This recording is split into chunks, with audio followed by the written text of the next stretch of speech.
Lokasi SMP Negeri 15 Makassar yang berada di Kelurahan Barombong, Kecamatan Tamalate tepat di perbatasan antara Kabupaten Goa, Kabupaten Takalar, dan Kota Makassar, membuat SMP Negeri 15 diserbu siswa dari 3 kabupaten kota ini. Pasalnya hanya SMP 15 yang lokasinya berada dalam kawasan sistem zonasi baik untuk Kabupaten Goa maupun Kabupaten Takalar.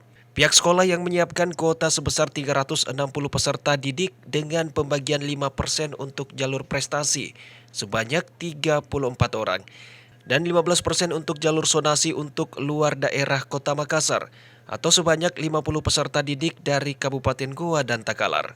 Orang tua merasa bersyukur atas kebijakan zonasi lintas daerah karena sekolah di Kabupaten Goa dan Takalar berjarak lebih dari 2 km dari rumah mereka. Sementara SMP Negeri 15 Makassar masuk dalam radius terdekat. Saya Goa. Iya. Kenapa Ki mendaftar di SMP Makassar? Lebih dekat dari rumah. Kalau dari SMP Kabupaten Goa berapa jaraknya? Jauh mana? Jauh Goa karena kemarin saya coba tuh lihat apa namanya itu.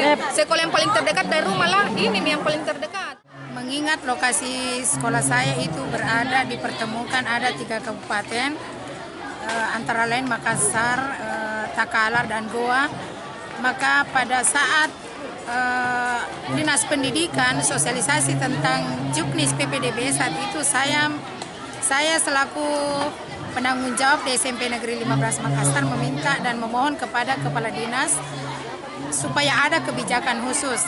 Maka waktu itu oleh Bapak Kepala Dinas Pendidikan Kota Makassar memberikan khusus perlakuan untuk SMP 15 yaitu kuota 15%. Tidak sama dengan sekolah-sekolah yang ada di Makassar. Mereka itu hanya mendapat kuota untuk luar daerah 5%. Banyaknya jumlah calon peserta didik dari 3 kabupaten membuat pihak sekolah kewalahan. Karena jumlah pendaftar sudah melebihi kuota yang disediakan, pihak sekolah masih berusaha untuk mengakomodir membludaknya pendaftar baik dari dalam kota Makassar maupun dari kabupaten luar. Ira Fajar TV dan Fajar Radio melaporkan.